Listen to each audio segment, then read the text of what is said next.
नमस्कार, सिम्पानी संवादमा यहाँहरूलाई स्वागत छ। कार्यक्रमको साथमा उपस्थित भएको छु म कार्यक्रम प्रस्तोता दिवस राज पौडेल। फरक व्यक्ति, फरक प्रसङ्ग, फरक पृष्ठभूमि, यस्तै विभिन्न विषयहरू र विषय केन्द्रित यात्रामा लागिरहेका व्यक्तिहरूसँग हामी अन्तरतरङ्ग गफ गर्ने गर्छौँ, छलफल गर्ने गर्छौँ, बहस गर्ने गर्छौँ। यस्तै क्रममा आज हामी आइपुगेका छौँ चन्द्रागिरी नगरपालिकामा। चन्द्रागिरी नगरपालिकाको पछिल्लो विकासको स्थिति कस्तो छ, चन्द्रागिरी नगरपालिकाले यो कोभिड म्यानेजमेन्टमा कसरी अगाडि बढिरहेको छ र यहाँका विविध विकास निर्माणका कामहरू कसरी भइरहेका छन् लगायतका समस्त नगरपालिकाभित्रका विकास योजनादेखि लिएर आर्थिक सामाजिक क्षेत्रलाई समेट्ने गरी हामी यो अन्तर्वार्ता गर्नका लागि हाम्रो घनश्याम गिरी यहाँको मेयरज्यूको कार्यकक्षमा आएका छौँ। सर्वप्रथम उहाँलाई स्वागत छ सर कार्यक्रम। धन्यवाद। नमस्कार। आराम हुनुहुन्छ? ठिकै छु आराम। विशेष गरी आजकल केमा व्यस्त हुनुहुन्छ यो समयमा? आजकल के नगरपालिकाको विकास निर्माण अरू सामाजिक व्यवस्थापन अरू यस्तै नगरपालिकाको चाहिँ विभिन्न क्रियाकलापहरूमा हामी पूर्ण रूपले व्यस्त छौँ। म यो अगाडि चोकबाट यो जुन हाम्रो पूर्व पश्चिम राजमार्गको अन्तर्गत पर्छ गुर्जोधारा, यो गुर्जोधाराबाट हामी भित्र छिर्यौँ। यो छिर्ने क्रममा यो बाटो, यो सडक हुँदै आयो। यो सडकमा खाल्डाखुल्टी धेरै थिए र यो खाल्टाखुल्टी छिचोल्दै हामी नगरपालिकासम्म आयौँ। यो खाल्टाखुल्टी हाम्रो यात्राको बाधक पनि बने। यो नगरपालिका आउने बाटोमा यो खाल्टाखुल्टी अलिक सुहाएन कि? चन्द्रागिरी नगरपालिकामा जननिर्वाचित पदाधिकारी आइसकेपछि हामी बलम्बु गुर्जर हाम्रो नगरपालिका यो भवन चाहिँ अब हामी अहिले बहालमा बसेका हौँ। हाम्रो आफ्नो प्रशासनिक भवन त माथि नै बस्दैछ र यो ठाउँमा आउने क्षेत्रमा हामीले चाहिँ अहिले बलम्बुदेखि सृजना चोकसम्म हामीले अहिले लगभग 4 करोडको हामी बाटोहरू बनाउँदैछौँ र जुन ठाउँमा अहिले बलम्बुमा जुन अहिले पिच गरिरहेको थियो बाटो छ, हामीले भर्खर त्यो 5 महिना पनि भएको छैन, पिच गरेर 6 महिना पनि भएको थिएन र त्यहाँ चाहिँ अहिले नगरपालिकाले एउटा पशु शाखाको एउटा बिल्डिङ बनाएर लागेको छ र त्यहाँ चाहिँ बिल्डिङ बनाउने क्रममा बाटोमा चाहिँ त्यो निर्माण सामग्रीहरू चाहिँ थुप्रिँदाखेरि यो बर्खाको चाहिँ पानी चाहिँ सबै सडकमा चाहिँ गएको कारणले गर्दाखेरि त्यो चाहिँ भत्किएको छ। त्यो चाहिँ अब हाम्रो नगरपालिकाले मात्र त्यो निर्माण गरेको पनि त्यो चाहिँ अब सङ्घीय सरकार सहरी विकासबाट बनाइदिएको बाटो हो। त्यहाँ चाहिँ त्यो जुन ठाउँमा अहिले चाहिँ भत्किएको अवस्था छ त्यो चाहिँ भर्खरै निर्माण भएको थियो, त्यहाँ देख्न सकिन्छ अहिले निर्माण कार्य चलि पनि रहेको थियो। भर्खरै त्यहाँ चाहिँ बाटो सम्पन्न भएको थियो र यो बाटोमा चाहिँ भएका ढलहरू सबै अवरुद्ध हुँदाखेरि सडकबाट पानी बग्दाखेरि त्यो बिग्रेको र त्यो चाहिँ अब उसको चाहिँ कार्य नियमअनुसार चाहिँ उसले चाहिँ 1 वर्षभित्रमा त्यसलाई फेरि उसले जीर्ण मर्मत गर्नुपर्ने हुन्छ। सम्बन्धित ठेकेदारले त्यसलाई अब यो बर्खा सकेपछि मर्मत गर्छ। हस्, ठिकै छ, त्यो छिटै मर्मत होस्। हामी फेरि अर्को पटक नगरपालिका आउँदा आनन्दसँग आउन पाइयोस् र म अब बिस्तारै कार्यक्रमलाई थप अगाडि बढाउँछु। जस्तो यो नगरपालिकाका आर्थिक र सामाजिक क्षेत्रलाई कसरी हेरिरहनु भएको छ? तपाईँले निर्वाचित भएको 4 वर्ष बितिसक्यो। तपाईँ निर्वाचित भइसकेपछि आर्थिक र सामाजिक क्षेत्रमा भएका मुख्य उपलब्धि तपाईँले केलाई मान्नुहुन्छ? अब आर्थिक र सामाजिक क्षेत्र भन्दाखेरि पनि पहिला जनमानसको अथवा नगरवासीहरूको र सम्पूर्ण जनप्रतिनिधिहरूको पहिलो आकाङ्क्षा नै पूर्वाधार विकास नै रहेछ। यो 4.5 वर्षमा सम्पूर्ण नगरवासीहरूले आफ्नो पूर्वाधार विकासको लागि नै बढी जोरदार चाहिँ आवाजहरू उठेको थियो र त्यो कार्यक्रममा हामी गयौँ र खास गरी नगरपालिकामा शिक्षा, स्वास्थ्य लगायतका अरू कुराहरूमा अरू सामाजिक विकासमा भन्दा पनि बाटो, खानेपानी, ढल, पुल, मन्दिर, पार्टी पौवा, स्कुल, सामुदायिक भवनहरू, ढल, अरू पर्खालहरू यस किसिमका मात्रै संरचनाहरूको निर्माणको लागि मात्रै बढी चाहिँ जोड भएको देखिएको हुनाले हाम्रो नगरपालिकामा यो 4.5 वर्षको कार्यविधिमा सम्पूर्ण पूर्वाधारको तर्फ मात्रै हामी बढी केन्द्रित भयौँ। त्यो पूर्वाधारमध्ये पर्यटन अरू पनि पूर्वाधारमा गएको छ तर बढी त्यसमा गयो। सामाजिक आर्थिक विकास गर्न उत्पादन र रोजगार त्यसलाई कसरी जोड्न सकिन्छ हाम्रो नगरवासीलाई र यही आत्मनिर्भर कसरी हुनसक्छ भन्ने कुरामा अझ हामी धेरै अलि पछाडि परेका छौँ र क्रमशः अब यी कार्यकालमा भएका क्रियाकलापहरूले भौतिक पूर्वाधारका विकासहरू सबै अब चाहिँ धेरै जसो चाहिँ न्यूनतम आधारभूत कुराहरू सम्पन्न भइसकेका छन्। अब चाहिँ आर्थिक विकास र सामाजिक विकासलाई कसरी जाने, सभ्य समाज र समृद्ध समाज कसरी निर्माण गर्ने सन्दर्भमा अब चाहिँ उत्पादन रोजगारसँग जोडेर चाहिँ अबका क्रियाकलापहरू सञ्चालन गर्नुपर्छ भन्ने मलाई लाग्छ। चन्द्रागिरी नगरपालिका आफैमा पर्यटकीय नगरपालिका पनि हो। धेरैजना पर्यटकहरू यहाँका विभिन्न पर्यटकीय स्थलहरू घुम्न भनेर आउनुहुन्छ। यो विशेष गरी पर्यटकीय केन्द्रित क्रियाकलापहरू, पर्यटकीय केन्द्रित विकासका योजनाहरू के अगाडि बढाउनु भयो तपाईँको नगरपालिकाबाट? अब हाम्रो चन्द्रागिरी नगरपालिका आदिमकालदेखि नै पर्यटकीय क्षेत्रको रूपमा रहेको छ। यो चाहिँ काठमाडौँ प्रवेश गर्ने प्रमुख नाकाको रूपमा रहेको हुनाले हिजो काठमाडौँमा गाडी बोकेर ल्याएको स्थानदेखि लिएर काठमाडौँ उपत्यकाबाट ओहोरदोहोर गर्नुपर्ने प्रमुख नाका चन्द्रागिरी भन्ज्याङको जुन बाटो आदिमकालदेखि थियो त्यसपछि पनि त्रिभुवन राजपथ निर्माण भइसके पश्चात हाम्रो नगरपालिकामा भित्र रहेको नागढुङ्गादेखि नै तर हाम्रो नगरपालिकाको सिमाना सिस्ने खोलादेखि नै कलङ्कीसम्म नै हाम्रो नगरपालिकाको क्षेत्र पर्ने भएको हुनाले यो पूर्ण रूपले चाहिँ अहिले पनि हाल पनि प्रवेशद्वारको रूपमै रहेको छ, प्रमुख नाकाको रूपमा रहेको छ र यहाँ अहिले सुरुङ मार्ग पनि नियसीबाट निर्माण भइरहेको छ र अब गणेशमान मार्ग पनि चितलाङको त्यो पुरानो बाटो पनि निर्माण भइरहेको छ र त्यो भइसकेपछि अझ बढी चाहिँ सवारी चापहरू र यात्रुको चापहरू बढ्ने सम्भावना देखेको छु। अहिले पनि 1.5 लाख जनसमुदायहरू हाम्रो नगरपालिका भएर ओहोरदोहोर गरिरहनु भएको छ काठमाडौँ उपत्यका बाहिर र भित्र गरेर। त्यस कारण यो त्यो पर्यटकीय क्षेत्रको रूपमा पहिलेदेखि पनि रहेको रूपमा अहिले हाम्रो नगरपालिकामा 3वटा चाहिँ प्रमुख धार्मिक स्थल रहेको छ पर्यटकीय क्षेत्रको रूपमा, जहाँ चाहिँ मत्स्यनारायणको मेला, जहाँ चाहिँ तपाईँको चाहिँ हरेक मलमासको दिनमा 20-25 लाख भक्तजनहरू आउनुहुन्छ। त्यस्तै गरी इन्द्रदहको मेला छ हामीसँग, त्यहाँ चाहिँ हरेक इन्द्रदाताको बेलामा लाखौँ भक्तजनहरू आउनुहुन्छ। मातातीर्थ मेलाको एउटा पवित्र स्थल छ, त्यहाँ पनि 10 लाख भक्तजनहरू मातातीर्थ औँसीको दिनमा आउनुहुन्छ। त्यसबाहेक सातगाउने जात्रा, स्थानीय जात्राहरू बाहेक अरू पनि पर्यटकीय स्थलहरू छन् धार्मिक पर्यटकहरू। ती क्षेत्रलाई प्रवर्धन गर्नका लागि नगरपालिकाले चालेका कदमलाई अलिकति नगरपालिकाले ती क्षेत्र प्रवर्धन गर्नलाई त्यहाँ भएका मठ मन्दिरहरूलाई पुनर्निर्माण गर्ने, जीर्णोद्धार गर्ने कामहरू भएको छ भने त्यसमा पुग्ने बाटो पहुँच मार्गलाई सुधार गर्ने र त्यसमा चाहिँ अरू व्यवस्थापन गर्नलाई त्यो प्राचीन बस्तीहरूलाई पनि मिलाउने, त्यसलाई व्यवस्थापन गर्ने कामहरूमा पनि हामी अगाडि बढेका छौँ। र मत्स्यनारायण, मातातीर्थ र इन्द्रदहको ठाउँहरूमा हामीले चाहिँ हामी निर्वाचित हुनुभन्दा अगाडिका संरचनाहरू थिए, अवस्थाहरू थियो, त्यो अवस्थाहरूमा हामीले धेरै परिवर्तन ल्याएका छौँ र त्यसमा पूर्वाधारको धेरै विकास गरिसकेका छौँ। अब अद्यपि केही कुराहरू निर्माण गर्न बाँकी छ, तर पनि त्यो ठाउँमा हामीले पानी, सडक, अन्य मठ मन्दिरका पूर्वाधार गरिसक्यो। त्यसबाहेक हाम्रो नगरपालिकामा अरू थुप्रै चाहिँ पर्यटकीय क्षेत्रको रूपमा 15वटामा हामीले उद्यानहरू अथवा पार्कहरू निर्माण गरिसकेका छौँ। धेरै ठाउँहरूमा पार्क, भ्यू टावरहरू निर्माण गरेका छौँ र त्यसमा चाहिँ ती निर्माणहरू गरे बापत पनि अब आन्तरिक पर्यटक र बाह्य पर्यटकलाई पनि अब आउन सक्ने वातावरण गरिसकेका छौँ हामीले। र त्यसबाहेक अब निजी क्षेत्रबाट सञ्चालन भएका चन्दागिरी केबल कार, जहाँ चाहिँ अहिले उत्कृष्ट गन्तव्यको रूपमा रहेको छ, डिलक्स गन्तव्यको रूपमा रहेको छ, त्यो ठाउँमा पनि राम्रोसँग चाहिँ पर्यटक विकास भएको छ। यसै गरी अब हामीले चाहिँ अब ऐतिहासिक गढीहरू, त्यस्तै गरी त्यहाँ जङ्गलमा राख्ने हाइकिङका रुटहरू, त्यो रुटहरूलाई पनि अब हामीले बजेट व्यवस्थापन गरेर पर्यटनलाई हामी प्रवर्धन गर्दै गएका छौँ। र खास गरी अब हामी होमस्टे र त्यसपछि यहाँका सम्पदा बस्तीहरू अवलोकन गरेर सम्पदा बस्ती संरक्षण र त्यसको बजेट व्यवस्थापन। यहाँको जनसङ्ख्या दिन प्रतिदिन बढ्दो क्रममा छ। यो चन्द्रगिरी नगरपालिका काठमाडौँ उपमहानगरपालिकाकै छेउमै भएको कारणले गर्दा पनि यहाँ मानिसको चाप फ्लो एकदम बढी छ र यहाँ पानीको समस्या पनि दिन प्रतिदिन बढिरहेको छ भन्ने खालको पनि मैले स्थानीयवासीबाट 1-2वटा गुनासो सुने। यो पानीको समस्या समाधान गर्नका लागि दीर्घकालीन योजना कस्तो तय भएको छ नगरपालिकाबाट? चन्द्रगिरी नगरपालिका काठमाडौँ उपत्यकाको नगरपालिकाहरूमध्ये प्रशासनिक क्षेत्र इकाइ बढी भएको, सबभन्दा बढी इकाइ भएको 15वटा वडा भएको नगरपालिका हो, भ्यालीको सबभन्दा ठुलो नगरपालिका। त्यसमा चाहिँ हामी नगरपालिकाको जनवाद पदाधिकारी आउनुभन्दा अगाडि हाम्रो चाहिँ उद्देश्य के थियो भने एक घर एक धारा पुर्याउने हाम्रो लक्ष्य थियो। त्यो लक्ष्य अनुसारबाट हामीले जति तत्कालीन अवस्थामा रहेका बस्तीहरूमा हामीले लगभग अन्तिम चरणमा पुगेको छ। यो 12 वडामा धारा मात्र पुग्यो कि पानी पनि पुगेको छ र अब यो 12 वडा जो हामी नगरपालिका बसिरहेका छौँ, यो ठाउँमा यो वडामा पनि केही पानीको अभाव चाहिँ यो चाहिँ यहाँ चाहिँ पानी चाहिँ भूमिगत पानीको उपयोग गर्न सकेन। हामीले अर्को निकै टाढाबाट पानी ल्याएर यो ठाउँमा अहिले हामीले पानी वितरण गर्ने काम सुरु भइसकेको छ र मलाई लाग्छ अब 1-2 महिनाभित्रमा यहाँ सबै यो तत्कालीन अवस्थाका बस्तीहरू त वर्षमा 2000 घरहरू नयाँ बनिरहेको छ। सबै ठाउँमा हरेक साल पानी पुर्याउनको लागि त्यस किसिमको संरचना र त्यस किसिमको चाहिँ यो होम कनेक्सन होम कनेक्सनको टाइम लिन्छ, तर त्यो कामहरू पनि हामी क्रमिक ढङ्गले भइरहेकै छ।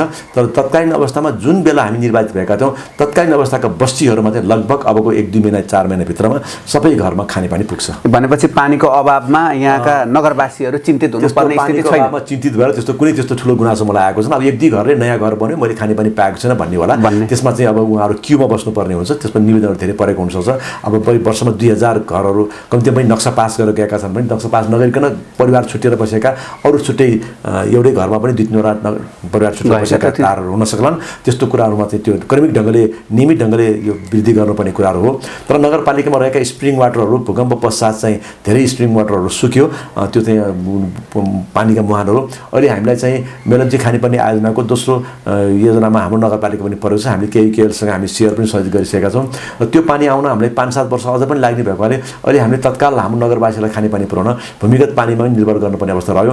भूमिगत पानी निर्भर गर्नुपर्ने भएको हुनाले हामीले हरेक वडामा विभिन्न खानेपानी समितिहरू मार्फत र नगरपालिकाको समन्वयमा, प्रदेश सङ्घको पनि समन्वयमा हरेक ठाउँमा चाहिँ हामीले आवश्यकता अनुसार भूमिगत पानीहरूलाई व्यवस्थापन गर्दै, ट्याङ्की निर्माण गर्दै, खानेपानी पाइपलाइन विस्तार गर्दै हामी सबै घरमा खानेपानी पुर्याएको छ। र मलाई नगरवासीहरूमा अहिले चाहिँ खानेपानीको अभाव भयो र हामीलाई चाहिँ यस्तो नगरपालिका खानेपानी उपलब्ध गराएन भन्ने किसिमको त्यस्तो गुनासो चाहिँ हामीलाई मैले जस्तो यो अहिले कोभिड-19 को महामारीले गर्दा धेरैजना जो विदेशमा रोजगार गरिरहनु भएको थियो उहाँहरू फर्केर स्वदेश फर्किनु भयो र उहाँहरू स्वदेश फर्किसकेपछि उहाँहरूलाई स्वरोजगार गर्ने र यतै काम गरेर बस्ने वातावरण मिलाउनका लागि नगरपालिकाले कस्ता खालका स्वरोजगार कार्यक्रमहरू अगाडि बढाउनु भयो त्यस विषयमा? अब त्यसमा चाहिँ कस्तो भने नगरपालिकाले लगभग 8-10 करोड रुपियाँ रकम चाहिँ विभिन्न किसिमका सिपमूलक तालिमहरूमा हामीले व्यवस्थापन गऱ्यौँ। त्यसमा विभिन्न महिला संलक्षित, महिला पुरुषसँग दुवै संलक्षित सिपका कार्यक्रमहरू जस्तो computer, plumbing, beauty parlour, electrician, कम्प्युटरिङ लगायतका सम्पूर्ण साबुन बनाउने, डल बनाउने, चुरा बनाउने, जुत्ता मखमली जुत्ता बनाउने, सिलाइ कटाइ लगायत कृषिका सँग सम्बन्धित विभिन्न किसिमका तालिमहरू लगभग हाम्रो नगरपालिकामा यो 4 वर्ष 4.5 वर्षमा लगभग 9 करोड 10 करोड बराबरको रकमको बराबर हामी चाहिँ तालिम व्यवस्थापन गऱ्यौँ। तर तालिम मात्रै व्यवस्थापन गरेर यो कुरा हुने होइन। तालिमलाई चाहिँ हामीले प्रमाणपत्र कोठामा झुन्ड्याउने मात्रै अवस्था भयो। त्यसलाई चाहिँ कसरी आफूले आयोजन गर्न सक्ने, त्यसलाई कसरी त्यसलाई उत्पादनमा परिणत गर्न सक्ने, तालिम लिएर गएको मान्छेले भोलि स्वरोजगार भयो भएन भनेर ती कुराहरूमा चाहिँ हामीले ती कुरा चाहिँ सम्पन्न अझै हुन सकेन। किनभने काठमाडौँको क्षेत्रको यो नगरपालिका चाहिँ अर्बान उन्मुख क्षेत्र पनि भएको कारणले गर्दाखेरि सहरी क्षेत्रमा चाहिँ मानिसहरू अलि चाहिँ म चाहिँ अलि त्यस्तो किसिमको अवस्थामा अलिकति कमजोरी, अलि अल्छीपना त्यस्तो पनि हुनसक्ला।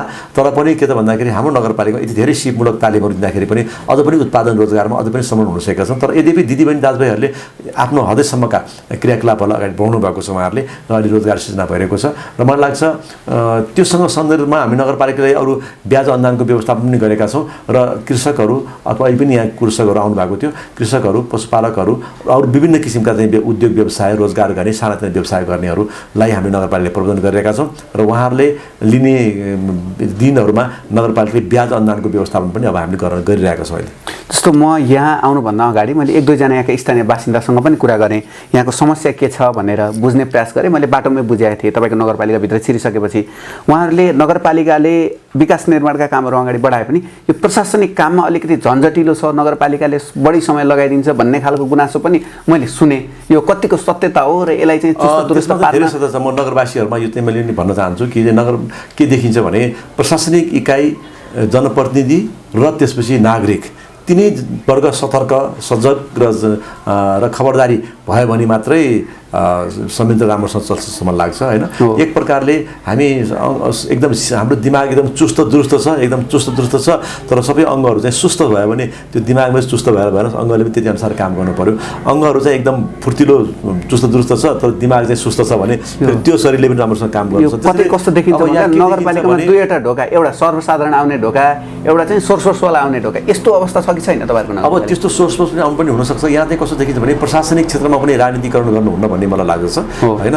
यहाँ स्वच्छ प्रशासन दिनको लागि राजनीतिक हस्तक्षेप, मेरो मान्छे, आफ्नो मान्छे, मेरो मान्छे सरुवा गरेर पठाउने, मेरो मान्छेले त्यहाँबाट चाहिँ मेरो चाहिँ यसरी लाभ प्राप्त गर्न सकिन्छ भन्ने किसिमको सोचाइ राख्ने र त्यसलाई जनप्रतिनिधिले पनि के अरे प्रोत्साहन दिने हो भने यो चाहिँ सम्भावना छैन। र मलाई के लाग्छ भने राजनीतिलाई जुन म पनि एउटा राजनीतिक कर्मीबाट यहाँ आएको छु, राजनीतिलाई पेसा वा व्यवसायको रूपमा लाने हो भने त्यो स्वच्छता हुँदैन प्रशासन कहिले पनि। र राजनीतिलाई पूर्ण रूपले सेवामा लान सक्यो भने मात्रै अनि त्यसपछि प्रशासनलाई हामी कन्ट्रोल गर्न सक्छौँ लाग्छ। अहिले प्रशासनमा पनि राजनीति मुसिएको हुन्छ। अब राजनीति मुसिसकेपछि प्रशासनले सही ढङ्गले काम गर्न सकेन, गरे पनि त्यसलाई चाहिँ के भन्दाखेरि म किन जागिर खानु, मतलब किन भिड गर्छ भने जागिर खाएपछि मैले त्यहाँ पैसा कमाउन पाउँछु, घर बनाउन पाउँछु, जग्गा खरिद गर्न पाउँछु र अरूभन्दा उच्च जीवनस्तर प्राप्त गर्न सक्छु भन्ने कर्मचारी वर्गमा पनि देखियो, प्रशासनमा पनि। राजनीति गरेमा पनि के देख्यो भने म चुनाव लड्छु, चुनाव जितेपछि अनि मेरो जीवनस्तर र मेरो चाहिँ सङ्गठन अथवा दल चाहिँ उत्कृष्ट हुन्छ, यसमा मेरो आम्दानी आर्जन हुनसक्छ भन्ने किसिमको सोचले चाहिँ जुन हाम्रो अहिले नेपालको राजनीति र नेपालको प्रशासन अगाडि बढेको छ। व्यवसाय गरेकाले राजनीति गर्नुपर्ने, राजनीतिलाई व्यवसाय बने। अब प्रशासनमा पनि व्यवसाय गर्नु देखियो, किन त्यसमा प्रशासनमा दौडादौड भयो त होइन? किन मलाई राजधानी चाहियो, किन मलाई उपयुक्त ठाउँमै चाहियो, किन मलाई अनुकूल ठाउँमै चाहियो, अनुकूल फेरि शाखामै चाहियो, किन चाहियो भनेर भन्दाखेरि यसमा चाहिँ केही न केही यसमा आफ्नो चाहिँ के भन्छ लाभको कुनै कुराहरू, प्रलोभनको कुराहरू त्यो नभइकन त्यसमा चाहिँ जोड दिनु पर्छ। जहाँ पनि प्रशासनिक स्वच्छ प्रशासन भयो त केही हुने नै थिएन। त्यस कारण त्यो कुराको ढिलाइसुस्ती छ र नेपालको प्रशासन अलिक ढिलाइसुस्ती छ। त्यसलाई हामी जनप्रतिनिधिहरूले चाहिँ सही ढङ्गले निर्देशन गर्न सके हुने थियो। तर जनप्रतिनिधिहरूमा पनि कस्तो भयो भने जस्तो हामीले अब आन्दोलनपछि प्रस्ताव गरेको, म आफू पनि 36 सालको आन्दोलनमा संलग्न भएँ, 46 सालको आन्दोलनमा संलग्न भएँ, 42-43 को आन्दोलन संलग्न भएँ, बिचमा अरू पनि आन्दोलनहरूको बिचका थुप्रै आन्दोलनहरू संलग्न भएँ।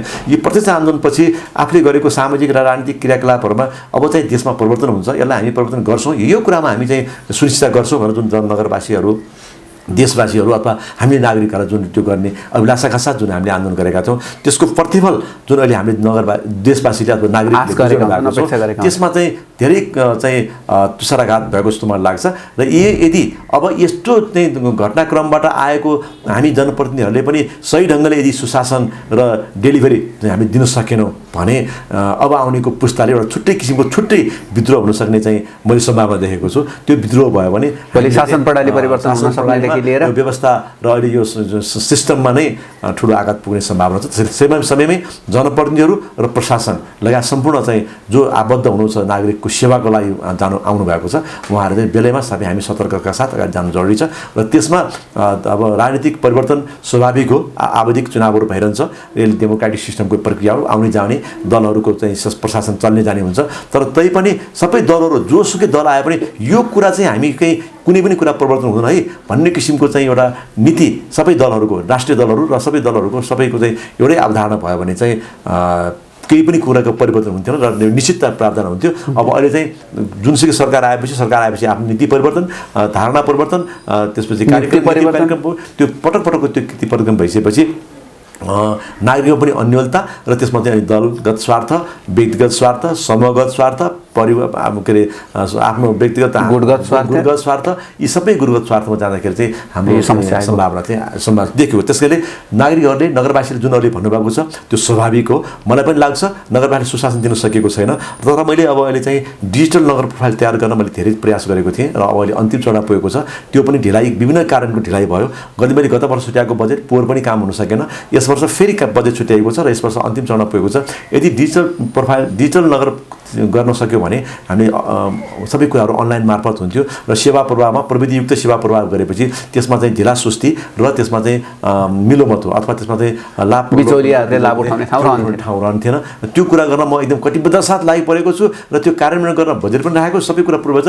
तैपनि कता ढिलाइ भएको मलाई महसुस। म बारम्बार नगरसभामा, बारम्बार कार्यपालिकामा, बारम्बार प्रशासनमा मैले कुरो राखिसकेको पनि सकिरहेको छैन। त्यो चाहिँ अब एउटा छुट्टै किसिमको एउटा स्ट्रङ हुनुपर्ने रहेछ जस्तो मलाई लाग्छ होइन। तपाईँ आफै प्रमुखले हाम्रो कमजोरी यो छ भनेर अनुभूति गर्नु भने त एकदमै सकारात्मक विषय हो। एकदम मलाई चाहिँ कस्तो लाग्छ भने यो मैले म अझै पनि भनिरहेको छु, नगरपालिकाको प्रशासनिक भवन, नगरपालिका नीति गरेका निर्णयहरू, नगरपालिकाका चाहिँ फास्ट डेलिभर दिनुपर्ने बजेटका क्रियाकलापहरू, योजनाहरू, यी क्रियाकलापहरूमा चाहिँ त्यहाँ चाहिँ एक आपसमा मिलोमतो, एक आपसमा प्रलोभन चाहिँ बाटो चाहिँ गर्ने कामहरू भयो भने त्यो गुणस्तरमा पनि कमी आउँछ, त्यसमा चाहिँ चुहावट पनि बढी हुन्छ र त्यसले चाहिँ सही विकासका चाहिँ कामहरू पनि हुन सक्दैनन्। यद्यपि अब हामीले धेरै कामहरू गरेका छौँ, तर यदि प्रशासन शुद्ध र प्रशासन नियन्त्रित हुनुपर्छ भने मुहान सफा हुनुपर्छ भन्ने मेरो धारणा हो। मुहान सफा भनेको हामी धाराको टुटीबिर सफा गरेका छौँ, तल्लो लेभलमा एउटा सानो कर्मचारीसम्म हामी कुरा जहाँबाट सुरुवात भइरहेको छ त्यही फोर्स छ भने माथिको मुहान, जो माथिको मुहान भनेको राजनीतिक नेतृत्वको पनि माथिको मुहान, प्रशासनिक क्षेत्रको अथवा जुनसुकै नेतृत्व बनाएको मुहानहरू सफा भयो भने चाहिँ यदि त्यो सफा भयो भने धाराको टुटी चाहिँ पुरानै भयो भने सफाइ पानी आउँछ भन्ने मलाई लाग्छ। हो, ठिक छ। हामी कार्यक्रमको अन्त्यमा छौँ। अब तपाईँहरूको कार्यकाल पनि लगभग अन्तिममा हुनुहुन्छ, निर्वाचन पनि बिस्तारै नजिकै छ। अब तपाईँले ठ्याक्कै अब यो निर्वाचन आउने बेलासम्म आफ्नो कार्यकालभरिमा के कस्ता परिवर्तनहरू ल्याउने तपाईँले योजना बनाउनु भएको छ? अब म नगरपालिकाको निर्वाचित भएर आउँदाखेरि को अवस्था र अहिलेको अवस्थामा धेरै हामीले परिवर्तन गरिसकेका छौँ। म शून्यको अवस्थामा आएको थिएँ, नगरपालिकाको प्रशासन भवन थिएन, कर्मचारी थिएन, पुँजी पनि थिएन, कुनै कार्यविधि नियमहरू पनि थिएन। त्यो शून्य अवस्थाबाट आएको नगरपालिकालाई एउटा कम्तीमा पनि आजको यो अवस्थामा ल्याइपुर्याउने जुन हामीले साहस गऱ्यौँ, यो एकदमै म आत्मसन्तुष्टि छु। मैले अहिले नगरपालिकामा कम्ती पनि 15वटा वडामध्ये 3वटा वडाको भवनहरू बनाउनु बाहेक त्यो पनि पाइपलाइनमा गइसकेको छ। मैले लगभग 35-25 करोड बराबरको हाम्रो नगरपालिकाले अहिले चाहिँ हामी भवन निर्माण अन्तिम चरणमा पुगेको छ। तपाईँ देख्न सक्नुहुन्छ त्यहाँ अहिले त्यो पनि खिचेर जानु होला, जाँदाखेरि बाटोमा छ। हामी त्यो भवन अन्तिम चरणमा पुगेको छ र हामी 5-6 महिना त्यहाँ सर्छौँ। त्यसपछि स्वास्थ्य चौकीहरूलाई 15वटा वडामा हामी स्वास्थ्य चौकी व्यवस्थापन गरेका छौँ, ल्याब टेक्निसियन सहितको, त्यहाँ रगत परीक्षण पनि हुन्छ, त्यो व्यवस्थापन गरिसकेका छौँ। त्यस्तै गरी नगरपालिकाले आफ्नो नगर स्तरीय 1500को हस्पिटल अहिले 24 घण्टा सेवा सहित बर्थिङ सेन्टर सहितको 24 घण्टा सेवा अस्पताल बनाइसकेका छौँ र अहिले फेरि अब 5-6 दिनपछि हामी अर्को हामी झन् 20 करोडभन्दा बढीको 20 करोडको फेरि अर्को बिल्डिङ पनि हामी बनाउने नेपाल सरकार स्वीकृति प्राप्त गरिसकेका छौँ। डिबिआर तयार अन्तिम चरणमा पुगेको छ। यसै गरी अब अरू पनि सामुदायिक हस्पिटल मातृत्वमा पनि हामीले बनाइसकेका छौँ। अरू पनि हस्पिटलहरू हामीले सानो थिएन, अरू पनि हामीले स्वास्थ्य सेवाले शुद्धिकरण गरिसकेका छौँ। खानेपानी हामी लगभग हाम्रो कार्यक्रममा सबै खानेपानी घर घरमा पुग्ने अवस्थामा पुगिसकेको छ।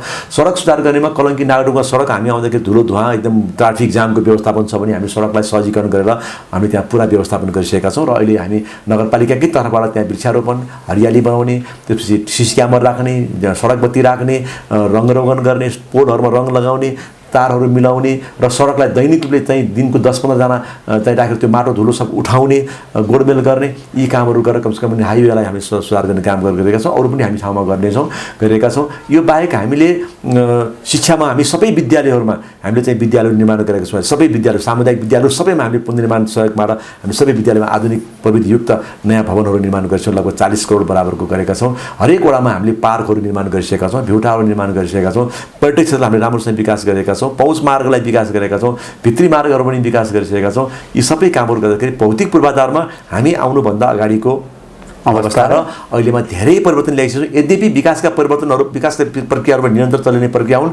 कति ठाउँमा बनाएको पनि विविध कारणले बिग्रिने, भत्कने, मर्मत गर्नुपर्ने त्यो स्वाभाविक प्रक्रिया हो। त्यसकारण ती प्रक्रियाहरू हुनेछन् भने अब भित्री बस्तीहरू जहाँ अहिले हाम्रो कार्यकालमा नसकेका कामहरू छन्, ती जटिलता भएका मुख्य मार्गहरू, मुख्य चाहिँ अवस्थाहरू, खानेपानी, स्वास्थ्य, शिक्षामा त्यसै गरी हालैमा हामीले पाठ्यक्रम निर्माण गरिसकेका छौँ। यी सबै स्वास्थ्य, शिक्षा, यातायातमा सबैमा हामी सुधार गरेर अब बाँकी केही भित्री कामहरू जो बाँकी रहनेछन् ती कामहरू अब आगामी वर्षका आउने जनप्रति निर्माण गर्ने छन् र यी बाँकी रहेका अरू सामाजिक र पूर्वाधार विकास मात्रै होइन कि अब उत्पादन रोजगारका क्रियाकलापहरू अबका क्रियाकलापहरूमा, अबका बजेटहरूमा हामी त्यो कार्यान्वयन गर्छौँ। हस्, समय दिनुभयो, धेरै धन्यवाद। धन्यवाद नगरपालिका तर्फबाट यहाँलाई धेरै धन्यवाद। हस्, आदरणीय दर्शक महानुभावहरू, उहाँ हुनुहुन्थ्यो यो चन्द्रगिरी नगरपालिकाका नगर प्रमुखज्यू घनश्याम गिरी। उहाँसँग समसामयिक अहिलेको नगरपालिकाका विकास निर्माणका योजनादेखि लिएर अबको बाटो र नगरपालिकाले अब थप के कस्ता कामहरू अगाडि बढाउने र हिजो के भए र उहाँ निर्वाचित भएर आइसकेपछि यो नगरपालिकाले पाएका परिवर्तनहरूका विषयमा हामी